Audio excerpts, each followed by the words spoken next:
What's up, guys? Welcome to Ring Chasers, the official Patriots show of TalkingBoston.com. We're presented by TalkingBoston.com and the Sports 2.0 Network. I'm joined by Corey Walsh, man, the Patriots expert in the house tonight. How you doing? Good. How's it going? It's going good. It was decent week of football. I hear we're getting our ass kicked by the Eagles right now, which is not good. But hey, you know what? It is what it is, right? Yeah, after the Super Bowl, it only makes sense that they still own us. I mean, it's been a while since, and this is probably the biggest one they're going to have all year. They're probably like a foreign. The number 17 is really throwing me off. I was just about to say 4-12. They're a 4-13 team in my mind, so it's not a good sign. But we'll let it slide. It's all practice. You know what's funny? I've heard more news on Joe Flacco this week out of freaking Eagles camp, or out of joint practices between the Eagles and the Patriots, than I've heard about everything other than the quarterback battle. Like every other news story that's going on with the Patriots right now, maybe the tight ends, all the injuries with the tight ends, but everything that I have heard so far about these joint practices has been about Joe Flacco, how he looks on the sidelines carrying water for the team. Well, that's great because, he was elite apparently like 10 years ago. So it's good that he can still be elite at what he does now. It's just now he's a water boy, and that's fine. I mean, he gets paid a lot of money to do what he does. Gets paid more certainly than we get paid at our real jobs. So yeah, you're right. You're right about that. I'd rather be carrying water on an NFL sideline and making about, I bet his league minimum's got to be probably 1.7. 1.7 by the amount of tenure he has. Probably pretty good to carry water. Backup quarterback, best job in the NFL. So we'll be talking about that a little bit. Maybe Joe Flacco will step up this week. We'll talk about him next week on the show. But anyway, subscribe to the Sports 2.0 Network, guys. Got Ring Chasers on there, Bees Talk if you're a Bruins fan. And we're also going to be starting a Boston Red Sox podcast and a Boston Celtics podcast in the near future. So stay tuned for that. And Caesar Sportsbook, New Jersey, Michigan, Tennessee, Indiana, Colorado, and Iowa. Promo code SPORTS20RF. SPORTS20RF. It's down in the description there, right there on the screen the whole time. Check that out, guys. Sports20RF for a risk-free bet up to $5,000. NFL preseason is heating up, and that's what you need to bet on right now if you're in one of those states. So, first segment of the night, right? Cam Watch. It's Cam Watch. Cam Watch. Okay, so in Cam Watch, we talked about this last week. We were just saying kind of in terms of the quarterback battle, right? But tonight we're going to be talking about Cam Watch in terms of how depressed he looks on the sideline. So we're going to throw a disclaimer up here so we don't get canceled. We love Cam Newton. We do. You don't love Cam Newton. You don't love Cam Newton? Oh, no, I do. I'm saying great guy. Oh, great guy. Okay. So we're going to throw it up there. Disclaimer. We love Cam Newton because we do not want to be canceled. This is Cam Watch. We're going to start rating his depression on a scale of 1 to 10 every week in the pictures that we see from the game. So first picture from preseason game 1, he doesn't look that bad. He looks pretty happy right now. I'm going to be honest. I would give him, like on a scale of 1 to 10 on the depression rating, I would say Cam's about a 2 or a 3. I 2. This picture, I bet, was taken after Mack Jones threaded the needle or something, and Cam's like, you know what? That was a pretty good throw. My job could be on the line right now. Yeah, I was going to say, it's not like Cam's really depressed. I'd say he's more disgruntled, being like, damn, I never was able to complete that short little slant. But, it's all right because Cam has one thing that Mack doesn't, and that's abs. So good for Cam. Yeah, and that's all he really needs to carry on. You do know, though, Corey, the greatest quarterback of all time did not have abs for a long time while he was playing in New England. I don't know if Mack Jones is on the avocado ice cream diet at all. I think he's just on flat-out ice cream. Mack Jones, that's fine. Mack Jones is on the chicken wings and freaking Bud Heavy diet right now. But you know what? I relate. It's good. It's a good diet. It works out really great. And you know what? If that wins football games, Bud Heavies, freaking Coronas, drink whatever the hell you want, Mack Jones. We don't need Gatorade on the sidelines. We need beer. If you're going to make passes like you did in the preseason game, we're all for it here. Because Cam Newton, I don't know if he's the answer. What do you think? I think right now it's pretty hard to tell. I mean, they didn't really give him the biggest chance to really go out there and show his stuff. I mean, the offense did honestly look exactly how it looked last year. You wouldn't even know he went out and splashed money on all those offensive weapons because Cam he struggles in that offense. I don't care what he preached all off season about this is the best I felt in so long. My shoulder feels so much better. My foot feels so much better. He looked nearly identical. You could have just said that was from week 18 of last year. Yeah. You could have said that was what he looked like after the Jets win, when he looked like his best since he got pre-COVID. It was just a copy and paste effort. Yeah. So, but I want to say that it's early. So I'm not. Maybe he's just getting the rust off in real game time. He played against the real starters, so I don't know if it's fair to say. Now I'm gonna ask you a question here, Corey. You look at Cam Newton, right? You say he's not good in this offense. Would he really be good in any NFL offense right now? I mean, he's only been with the Panthers and the Patriots. So I think if you stuck him back with the Panthers or you stuck him back with his old coaching staff with Ron Rivera, I don't think he's going to be that much better. No, it's definitely not an offensive scheme issue. It's more of an arm talent issue with Cam at this point. It kind of just feels like his arm has just betrayed him. He was never an accurate passer. I think one of his most accurate seasons was around like 65%. And the Patriots season, believe it or not, was one of his most accurate ones. Probably second most to his Super Bowl year. Otherwise, he kind of borderline hovers around 60% completion, which in today's NFL is not that great. You're super pass heavy. And you usually most offenses are pretty conservative. So the fact of the matter that he can't complete around 60% now is a little terrifying. Yeah, now in the preseason game, he was okay. He's 4'7", 49 yards. They didn't let him do a lot, which kind of shows that he's probably going to be the starter. But again, the news out of camp is he has not been told by Bill Belichick that he's going to be the starter. Now I want to talk about Mack Jones. Mack Jones, 13-19, 87 yards, only a 4.6 average. But the thing that impressed me about Mack Jones was his ability to, one, command the huddle, and two, run the offense. Like that's every quarterback. We were talking before the show. Every quarterback in the NFL can make throws. It's who can control the offense, who can command the field, and who can drive the football down the field. Mack Jones was able to do that. Yeah, the unique thing with the way that they used Mack Jones was that if you watched the game, they kind of ran multiple different ways of attacking the offense. In the first set, it was just like pretty much your scheduled sets. Like, we're going to run these plays in the first 10 possessions of the drive. Then the next time they came out, they ran a hurry-up offense for like the majority of their time. They're really trying to get him acclimated to different offensive styles. With Cam, they kind of just trotted him out there and were trying to make him be as conservative as possible. Mack, they kind of stretched the field a little more, which makes sense. I mean, Mack is not a quarterback that's going to keep your linebackers in spy at all. That dude just shuffles around in the pocket, and that's all of his mobility. I've heard comparisons that he kind of looked like Peyton Manning or Phillip Rivers in the pocket. Yes, on Thursday, because of how active his feet were. It was kind of like he thought someone was constantly going to rush him at any time. But overall, Mack Jones did impress because he made throws that NFL quarterbacks should make. And I couldn't say the same thing about what Cam did. It was a lot of short little dink and dunk screens. Yeah. Now, the news out of the training camp today with the Eagles was they were running a scheme, or not even a scheme. They were having the quarterbacks alternate plays in. So Mack Jones come in, run his play. Cam Newton would come in from the sideline, run his play. Just kind of mixing in that hybrid system with two quarterbacks. You think that's going to be an answer? I sure hope it isn't, because I played in that system in college where we're using two quarterbacks and it freaking sucks. But what's your take on that? Yeah, no, I feel like it's not a good idea. I mean, on paper, you're like, wow, that's exciting. Except, and when what every defense is going to realize when a quarterback switches, what the offense is going to be. It's too gimmicky in today's NFL. It's kind of like you're deciding to permanently run like a wildcat type, because you're not going to sit here and tell me when Cam Newton's out there, he's going to be throwing like 90-yard passes downfield or like stretch the field at all. He's usually just going to use his legs. And what are we going to use him in? Only red zone packages? It's also unfair to the offense. I mean, the quarterback is such a rhythm-based position.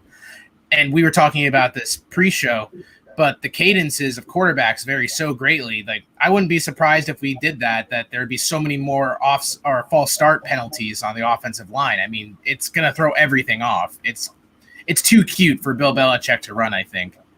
Yeah, 100%. I don't think he's going to do it. I mean, the media is trying to stir stuff up too, like about this quarterback battle. And first of all, shout out to the media, because I think the media has created the quarterback battle in New England. I think it was decided by Bill Belichick since they drafted Mack Jones in the first round. They said, all right, Cam's my guy, Cam's my guy, Cam's my guy. The media keeps asking every day, hey, who's going to be the starting quarterback? Who's going to be the starting quarterback? They don't give him an answer. And I think Bill Belichick might be like, now, maybe I should do a starting quarterback competition. Maybe there should be one. And if not Bill Belichick, because Bill Belichick's one of the greatest of all time, obviously, Cam Newton believes there's a quarterback competition in New England. He's hungry to be the starter. I don't think he's going to be, but who knows? I mean, everyone, when they talk about the quarterback competition, is like that Bill really likes that Cam's a veteran. Going back to Tom Brady, last time I checked, when Drew Bledsoe came back healthy, it was the same. It was kind of a similar situation where there was a veteran who was touted, beloved by the locker room. And in comes this new quarterback. I mean, obviously, Mack Jones has the first round pedigree on him, so that makes him more enticing. But at the same time, Bill went with the inexperienced player. But it's fair to say he also had a regular season pretty much under his belt. Mack Jones doesn't have any of that. But to say that Mack Jones isn't he looked pretty prepared for NFL type defenses. Again, it's against the second units, but at the same time, Bill is no one to stray away from going against what is common sense. Yeah, definitely. And I just want to throw a disclaimer out here too. Bill Belichick went freaking 2-minute drill to start the third quarter. Preseason doesn't mean a damn thing. Preseason doesn't mean a thing. Joint practices don't mean a thing in terms of success. Yeah, you want to have success, obviously, but they're working on getting better. We got to keep that and we got to take that into consideration. So if Mack Jones throws a pick in practice or Cam Newton throws a pick in practice, they might be doing it because they're working on getting better. So yeah, going off of your point, when there was the play where the catch by Jacoby Myers that was a catch was called not a catch, and people were wondering why Bill didn't challenge it. I've heard that it was probably because they wanted to see what Mack would do in a 3rd and long situation, which is what that what it resulted in. And then Mack got the first down. So Bill's treating it. He's not treating like this need to win these games. He's treating it to see what Mack will do in certain situations. And I feel like if you were really not having a quarterback competition, you wouldn't be doing that with your second string quarterback, putting him in all these different types of sets. So that's also something to keep an eye on for the next game. See what Bill is doing with Mack when he's out there versus Cam. He's playing it way too safe with Cam to the point where he's not testing him on anything. Yeah. Now I want to talk about the tight ends here for a minute. We got some problems in the tight end department. Now, John, we have one. We had a lot of problems in the tight end. Now we got a couple. We need Hunter Henry too. So Hunter Henry's questionable right now. He made the trip. He suited up today. He did not practice. Did not do any the real contact stuff. Jonnu Smith isn't practicing on Tuesday. He didn't practice on Tuesday. He's having issues. Dalton Keene tore his ACL a week ago. So we just cut a tight end. We have one tight end. Yep, so that's what I was saying. We only have Devin Asiasi right now. Yeah, we only have. Oh yeah, he won probably in that sense. Yeah. Yeah, we only have one tight end, and they're saying we're going to play Jacob Johnson, the fullback, as the second tight end probably in preseason. So that's going to just be fantastic. Because if there's anything I haven't seen, I'm pretty sure it's Jacob Johnson make a notable catch last season as our fullback. Yeah, we're screwed with the tight end because our offense, if our offense looks like it did in the first preseason game without our tight ends, it's going to be very concerning. We need tight ends to run the ball. We need tight ends to run our play action. We need the 2 tight end set all the time. And we can't do that with a fullback. You know what? We should put Ramondre Stevenson on the line. Mine as well. I mean, he looked explosive. Definitely more explosive than what the corpse of Matt Lacoste is going to look like. Yeah, I mean, I would send Ramondre Stevenson up the seam, and I think you could have some success there. I don't know. Maybe Bill Belichick takes my advice. Who knows? But we have tight end problems. That's not good. If Jonnu Smith doesn't play this year, if Hunter Henry doesn't play, now, obviously, it's preseason. These guys are just have a little ankle injuries, but it's not a good sign for getting hurt 2 weeks in the training camp. Jonnu Smith also has had a history of just having bad ankles. So I don't really take it with thinking I think they'll both be ready for week 1. I just think now Bill's going to just let them sit and rehab basically until the season starts. Hunter Henry was already an injury prone tight end in the first place. And now that we have Jonnu Smith at the same time who has aggravation issues with his ankle, that just doesn't seem to really bode well for us. The goal now is basically for the rest of the season, 1 tight end needs to be healthy out of the 2 because 1 tight end is way better than we had last year. Yeah, definitely. So we'll talk about the defense here. Defensive outlook. We broke down the offense last time, but just off the top right away, the most impressed I was with the defense, at least, was with Ronnie Perkins. Ronnie Perkins showed up and played pretty well on Tuesday night. Now he had 6 tackles, 4 solos. I mean, that was good to see. It was good to see Kyle Van Noy back playing in the middle of the defense. Josh Uche got hurt, had a cramp. That kind of scared me. That was the guy I was watching going into the game. But overall, what'd you see on the defense? I really liked how we used Matt Judon. I feel like Judon was all over the field. He was I don't know why I didn't think about this earlier. Judon is basically the Bill Belichick dream of a linebacker. They were using him in coverage. They were using him to force pressure off the side. He was all over the field. And then that was for one offensive drive by Washington, and then he got hurt and then didn't really play for the rest of the game. But from the short little snippet that I saw of Judon, I got really excited because he kind of reminds me of a Jamie Collins type, where Bill's best friend was Jamie Collins. He loved to just deploy him in so many different packages. And now that you get him, along with having Hightower and Van Noy back, linebacker was by far our weakest position in defense last year. And now it's back to being one of our strengths. And having just 3 Pro Bowl caliber linebackers available at your disposal has got to make Bill a happy man. And maybe his son, Gerard Mayo. Yeah, I would love to be like a fly on the wall in one of their like defensive meetings, just Pops and him just talking about the defense. That would be so cool. But anyways, the one thing I'm a little concerned about is our secondary without Gilmore. Do you think Gilmore is going to return this year? It looks like he's not. I frankly was in the mindset that I don't think Gilmore was going to be a long-term solution for the Patriots. If you look at what we did in the offseason, signing Jalen Mills kind of to that contract, I think it was like 4 years, 20, was kind of telling me that we're going to let one of the 2 corners go, either J.C. Jackson or Stephon Gilmore at the end of the season or by the trade deadline. And I was kind of leaning that Bill would probably try to re-sign J.C. Jackson and just let Gilmore go at the end of the year. This only really furthers my expectations that he's going to do that. I mean, Bill, as we know, is just someone who he can love and respect a player as much as anyone, but at the same time, when he thinks it's your time to go, he'll just let you go. Yeah. So this kind of just foreshadows that was probably coming to an end. I'd like to see what he can do, though. I mean, even if he does come back, he won't be back for pretty much all training camp. Then you're going to stick him on the field, which probably isn't good. But I mean, 2019 Defensive Player of the Year, like he'd be a big addition if he could come back and at least perform at a decent level from what he did in 2019. I think he will. I think as long as he's on the Patriots, he will be by far our best corner. J.C. Jackson, however, is no slouch. If Gilmore's an A+, I would say J.C. Jackson's like an A-. Yeah. And he's going to become next season probably our Stephon Gilmore, Darrelle Revis, Asante Samuel, and Malcolm Butler A-type. That's what Gilmore's occupying right now. And I feel like Bill's just going to subtly start switching the 2 on who guards the primary receiver. Yeah, definitely. So, I mean, overall, I thought the defense played pretty well. They did give up 13 points, which is very good. I mean, if we could do that in the regular season, we're going to win every football game. I think even with Cam Newton under center. Washington had 122 yards on the ground. They threw for 245. So there are definitely some mistakes that were made. But we hung tough when they were in the red zone. When they crossed the 50, we hung tough. So that was positive to see, even though it is preseason. It showed a lot of grit out of that team, out of the unit. So I mean, I was overall happy with the whole performance from both sides. Seeing Mack Jones step up, play well was what I was looking for mainly, and then seeing the defense be tough was another bonus of the whole night. Yeah, as weird as it sounds, when I watch preseason, I feel like it's hard to determine how good a team is based on as a unit on either side of the ball. It's all really more about individual performances. So even if Washington scored 40 points, I would be looking more on how each of our new acquisitions handled their assignments.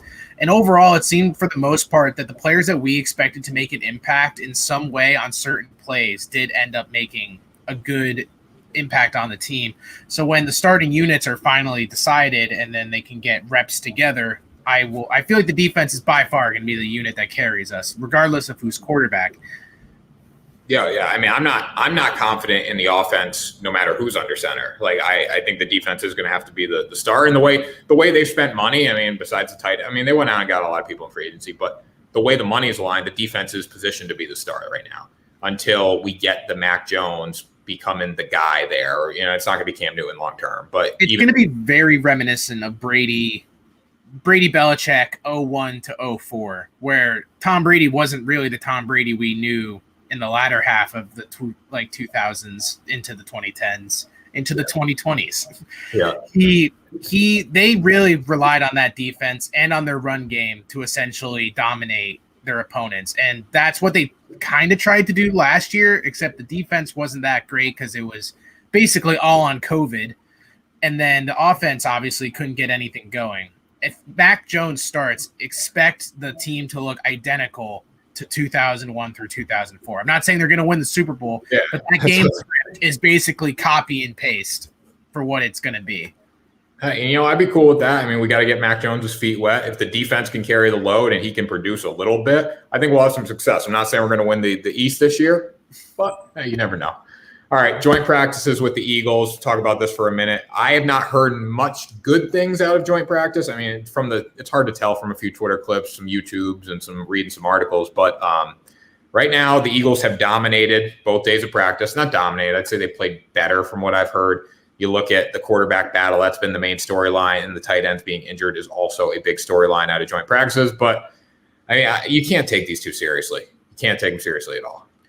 Yeah, no, I 100% agree. I mean, the point of joint practices is kind of just so you don't have to beat up on your own guys for like a week. So, and you just get a taste of how you don't know what the defense is going to run or the offense is going to run. It's kind of like getting you game action without the consequences of actually playing the game. So, if Mack Jones and Cam Newton look like ass, it's because they're trying to be more aggressive than they would be in the preseason game. I wouldn't go into this game against the Eagles thinking that the Patriots are going to lose 30-3, because that's what the game script, that's what the notes make you feel like from these joint practices. If anything, it just means that they want to make the offense a little more aggressive, which is a pleasant sight, because the offense last year just looked like a dog rolled over. They just were just letting anyone steamroll them once you got rid of their screen game and stopped Canham at the line of scrimmage. It was kind of like, well, now that those two things don't work, I guess we'll just kneel for 3 possessions. So it's nice to see that the team is trying to really push the needle with Mack Jones and Cam, just getting the most out of them. Yeah. Now, I've been trying to read stuff from both sides, so the Philly writers and the New England writers, but the one thing that I've kind of heard from both sides, we're not having a lot of luck running the football right now. That could be because we don't have a lot of tight ends to work with, and a lot of our run game relies on tight end sets. But that's scary for me, because Mack Jones or Cam Newton both need a run game to work their play action in. Yeah, and the offensive line is like the strength of this offense by far. If not that, then it's the running back depth that we have. We basically have 4 very versatile running backs that can do a lot in different ways. But the offensive line, I would say, I wouldn't feel like this is a really big deal. I feel like by the end of the week, we'll see them they'll probably do what they did last week. The offensive line and the running backs all looked pretty good in short, limited time. I mean, Sony Michel looked good, and he looked like he was on his way to just being cut. And now it looks like the running back room is going to have 4 running backs in it, which is just classic Patriot. It's like we can't decide on one running back, so why don't we just sprinkle each one with like 8 to 10 touches? Yeah, definitely. And like Ramondre Stevenson, what he did, you got to keep in mind too, he got a sweep, he hit a hole. Like his 110 yards on the night is very skewed by that one run play, obviously. But like he hit a hole, he was explosive. That was the thing to watch. I mean, it wasn't who he was playing against. It was his ability to go 80 yards to the house. That was awesome. Yeah, for sure. I mean, it's easy to point out and say that he played against kind of the threes because it was in the fourth quarter. So you're kind of playing with like players that are probably not making the roster in a week or two. Mm-hmm. But when you drafted a player in the 3rd round, getting anything you can out of them to see that type of potential is nice, because the Patriots honestly have not been the best at drafting running backs that make instant impacts. I mean, Sony Michel looked like he was going to be that guy a few years ago and then faded off in his sophomore year. Damian Harris has a lot of hype now, so we'll see what he turns into. But it's nice to just see that Bill can still have a pulse on finding a running back that, if he doesn't make a long-term contribution, could be a good situational type running back. Yeah, definitely. All right, so let's get into the betting lines for this game. First of all, I'm going to throw a disclaimer out there. We are working with Caesar Sportsbook, obviously, for a risk-free bet up to $5,000. But if you're betting the money line or the spread in preseason, I don't recommend that at all. I recommend betting the under in pretty much every preseason game. We were talking before the show. I think every preseason, there might have been one or two games that went over out of the whole 15-game slate or 16-game slate. Don't bet the money line and the spread. Bet the under, bet the over, and you get great value on the under. I think 39 is at -110 right now. That's really good odds. So we're both going with the over for Caesar Sportsbook. I would always bet the under for these games. I mean, have you watched any of the games last week? Even the best games, no one really scored. They would get to the red zone, and then they were like, all right, let's get crazy and just run a bunch of plays we probably won't run when the season starts. And then they just kick the field goal. Yeah, definitely. They're teams are trying to work things. You got to keep that in mind. Offense is always behind the defense at this point in the season. Even Justin Fields, he was God's gift to football last weekend. And that, I think there were 33 points scored in that whole game. Yeah, Like, and then there like was- Trey Lance too was the same thing. Everyone talks about his 80-yard pass, but no one talked about how he threw like 5 super inaccurate passes in that game as well. And you're like, how did the 49ers not score that many points? Yeah.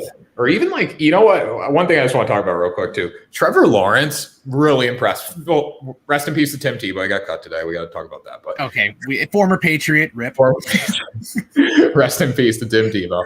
But I will say that Trevor Lawrence, some of the his numbers for the night were horrendous, but some of the throws he made were just sensational. Yeah, I don't know if you saw any of those clips, but the Jaguars, you did? Yeah, I watched all the rookie there's like YouTube compilations you can find where they show every snap that the quarterbacks did. And when I walked away, I felt like Justin Fields was probably the most impressive, and then I would honestly, in an unbiased way, say Mack Jones looked second impressive. Not like sexy film, but like just making NFL throws. And then Trevor Lawrence was probably my third.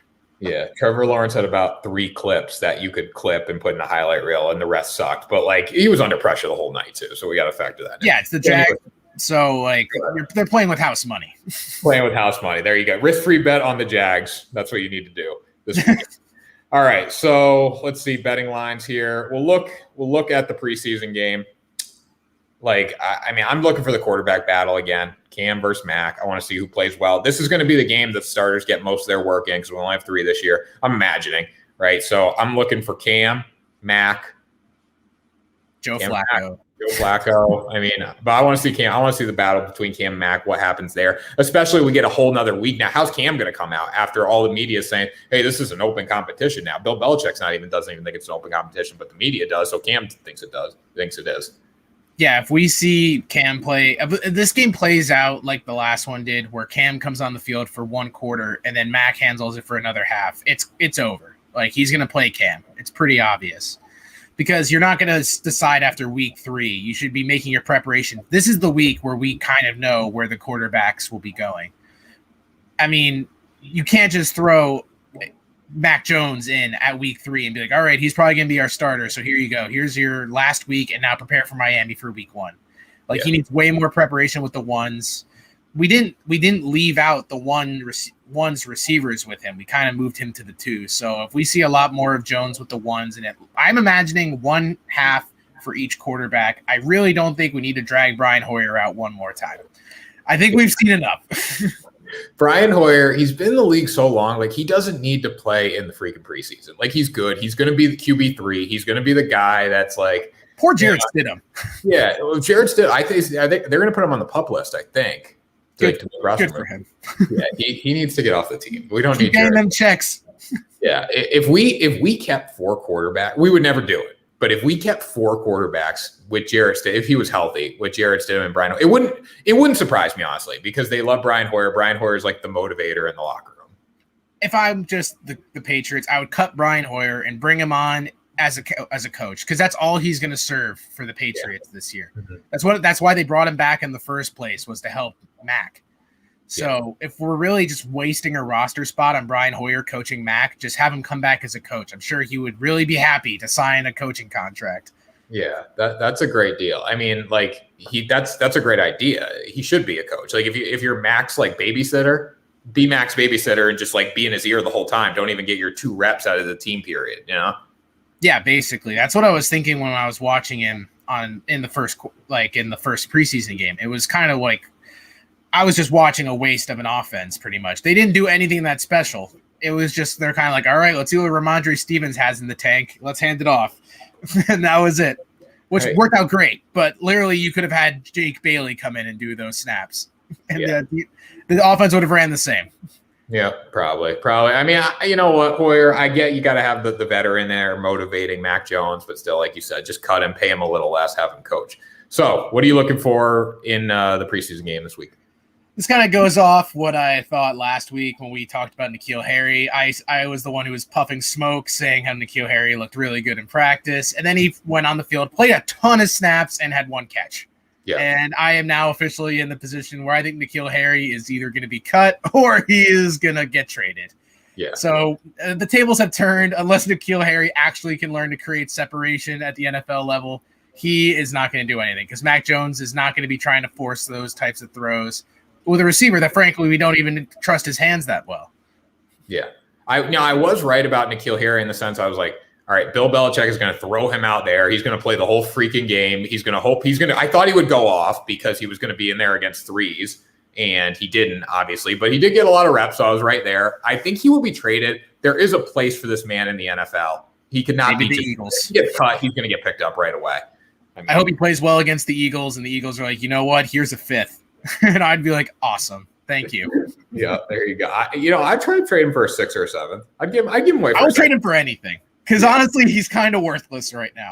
Trade him for a water boy. Going from last week to this week, if you chopped it up, it would look like it's just like I saw him just blow out his hamstring or something just walking onto the field. That guy has really disappointed me. I tried pretending like I had belief, and frankly, I just left more depressed than before the season started. Yeah, definitely. Yeah, but you know what? As long as our tight ends get healthy, we're good. N'Keal Harry, you can go catch passes somewhere else. So, final thoughts, Corey, before we wrap the show up? Just like you said, Cam versus Mack versus Cam. That's all that really matters. Because frankly, anything else, actually, maybe if Aguilar is in good shape, I would like to see him out there because he was injured. I don't remember what the injury was exactly, but he didn't play in the last game. And I kind of want to see if they use him as a deep threat because that's kind of what we paid him for. So that'd be exciting. Yeah, so final thoughts for me, like you said, Mack versus Cam versus Mack. That's all anyone cares about. The defense is set. Freaking offensive line set. The receiving core is pretty set. Running back room, we're going to have 15 running backs in the running back room. So final thought is we need to figure out who our starting quarterback is going to be this year. And also, if you're betting this week on the preseason, bet the under, please. Do not be stupid and bet the spread and the money line. Even if the bet works out, bet the under, guys. It's the smartest bet. Caesar Sportsbook, New Jersey, Michigan, Indiana, Tennessee, Colorado, and Iowa. Promo code SPORTS20RF.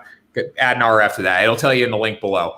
And that's going to get you guys a risk-free bet for $5,000. Meaning you throw down $5,000, you got the balls to put down $5,000, you get that back in free bet credits if it loses. Subscribe to the network, and we will see you guys next week for another show of Ring Chasers. See.